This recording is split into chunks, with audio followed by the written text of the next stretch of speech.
Hi guys, I'm Princess Tiffany. I am your host. Welcome back to my channel for all of my returning viewers, for all of my new viewers.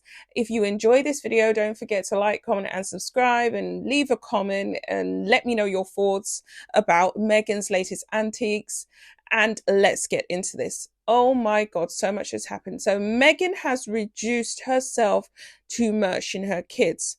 After all of her talk about the dangers of social media, after all of her talk and Harry's preaching to the public about the way in which kids shouldn't be on social media and the way in which social media can affect the lives of young children, they've literally just accepted an award that they paid for in New York, which is for social media and the dangers and effects it can have on young people using it. And now we see her literally posting her kids on the internet in order to entice us to watch her crappy holiday special that comes out in November and to buy her crappy holiday candle that retails to the sweet tune of $64 or $62 a pop, and her jam trio that retails for $36 a pop. Like you can't get jam anywhere for a reasonable price other than on Markle's as ever page. She's doing that in order to just literally get sales. And you just think to yourself, what happened to this whole I want a private life that Harry and Meghan banged on about all them years ago when they left during Megxit? What happened to the privacy element? And what happened to their narrative regarding children being on the internet? Yet they're there putting their kids on the internet. I don't think there's a major issue with young children being on the internet or parents posting the kids. You see the Wells is doing this all the time. It's part of real tradition, and regular people post their kids on social media all the time. But no one who's doing that has made such a big song and dance, or any song and dance about it, the way in which Harry and Meghan have. They've literally tried to build their Archewell brand off of the back of stopping children or protecting children from the harms and ills of social media. Yet she's always on social media, and she's more than happy now to put her kids on social media now that she's desperate, now that Netflix are going to give her the chop, give her the axe, give her the cut, and cut her lifeline off, just like Spotify did. Just like Spotify. So in this, what I really noticed about this was, well, there's this disastrous picture of people calling this the true image of Harry and the way in which he's a Judas. But yeah, I mean, you see Harry here, you know, playing with a pumpkin, not interacting much with his kids, not really interacting with his wife. And we also see Marcus Anderson here as well, who seems to have become Meghan's new hubby. He's her new hubby and her new babysitter. Doria makes an appearance on this, but her role is, of course, is insignificant, and she's only pulled out when times get really rough, times get really hard, which they are right now, because Markle is pretty much desperate and at her knees because Netflix are saying, bye-bye, bye-bye, Markle. We don't want any more of your rubbish. Cheers. You're not selling. What I thought was significant about this image is Archie's hair. I can clearly see this boy is a brunette. Now, his hair color, it's just an odd kind of auburney brown color, but he's also got this dark texture as well, this dark coloring, which is normal. Markle's of mixed origin. This is even if these kids are her kids, because at this point, with everything that she's done that's so inconsistent around the kids, and the way in which every time she pops up for these public, self-imposing public appearances, she doesn't even talk about Archie. She don't talk about him. She just says, Lily this, Lily that.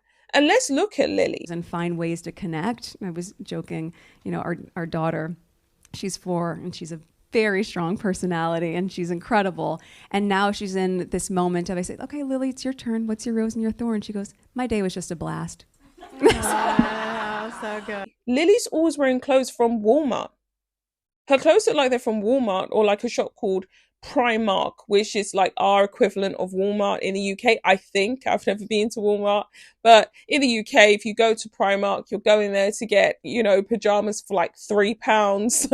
You know, it's dirt cheap stuff. You know, the stuff is all lycra, nylon, and you know, just yeah. I'm not going to elaborate any further. I used to go there as a teen, so I'm not even throwing any shade. But you'd think someone on that level, considering Meghan's always making sure she's in the best linens, in the designers, that her daughter would be wearing better clothes than from Walmart and always in pajamas and not allowed to have a coat. Archie's outfit does change twice in this clip. But little Lily's outfit, along with her little wig, Lily and her wig, she's just staying in Walmart. And it's just odd. But yeah, so back to the images. Archie's hair's being dyed. He's got a darker shade here. It's not the lighting. This boy's hair looks like an unnatural synthetic shade of red. Meghan really wants to reinforce their royalty and their royal blood and their connection, I guess, to the royal firm, which will be through Harry. He's a redhead, and so she definitely wants the kids to be red. So she's camouflaging their hair, not giving Archie shoes in this clip. Marcus is the stand-in daddy, and little Lilibet is in cheap lycra. What really confirmed it for me that this was a wig is the way in which it was like her head is very much extended and it looks too big for her body. It's not in line with the sizing of this child's body, if this is even the same child, because she looks different in every photo. But this hair, yeah, there's no kid that age whose head is looking that huge. And then when wigs are worn, and I've worn wigs in the past, and it's synonymous with being a black female, you're going to chuck on a wig at some point in your life. Like, it's a thing. You're going to throw on a new wig and you're going to have a new look. But what is not synonymous in black culture is that we're not putting wigs on kids. 9 times out of 10, we're not putting wigs on kids of the age of 4. That's not normal. There's something abnormal about this.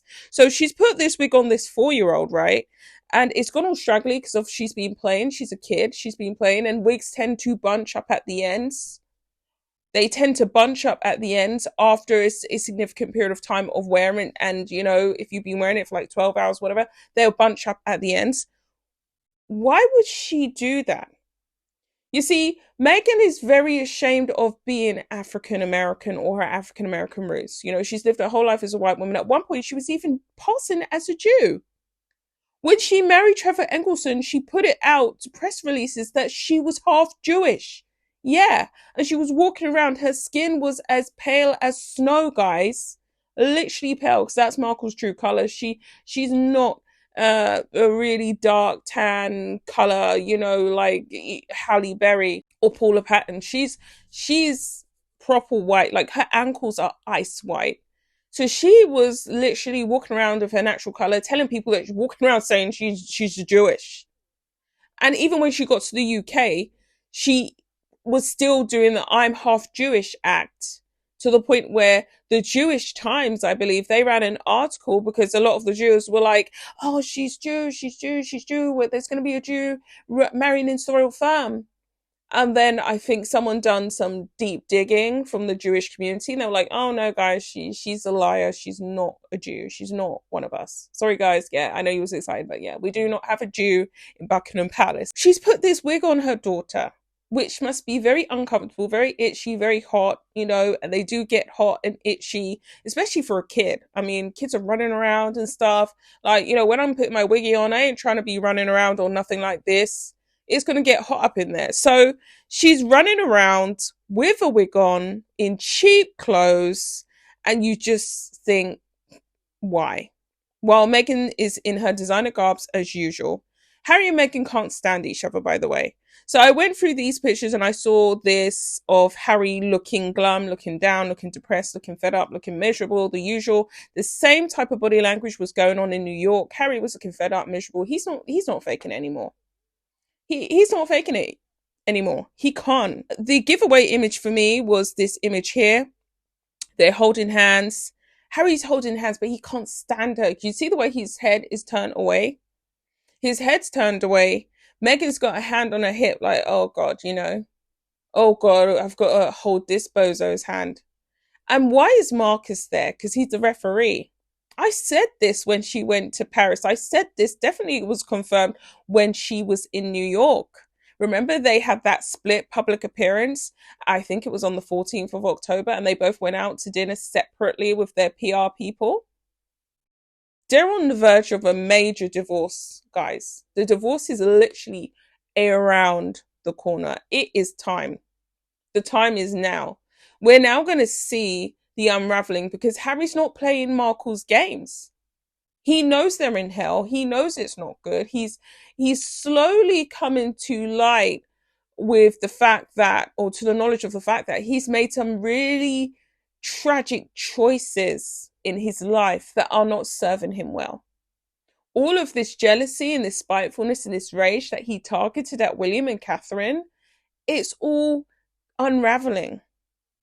Everything's fallen apart. His whole life has fallen apart. And he was the architect of that. He was the designer of that. Him and Meghan. Obviously, Meghan never really gave a damn about anybody. She's more than happy to cut people off. She's cold like that. She's rude like that. She don't care. But Harry never cared, but now he's starting to care. And now he's reaping what he's sown, and he doesn't like it. He doesn't like the taste of his own medicine. Because everyone now can see what's happened to Prince Andrew. Everyone can see what has happened to the House of York and how the House of York has fallen.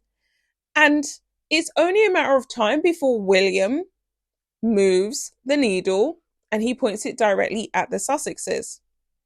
Are they going to fall in exactly the same way? They're going to get stripped. And Harry knows this.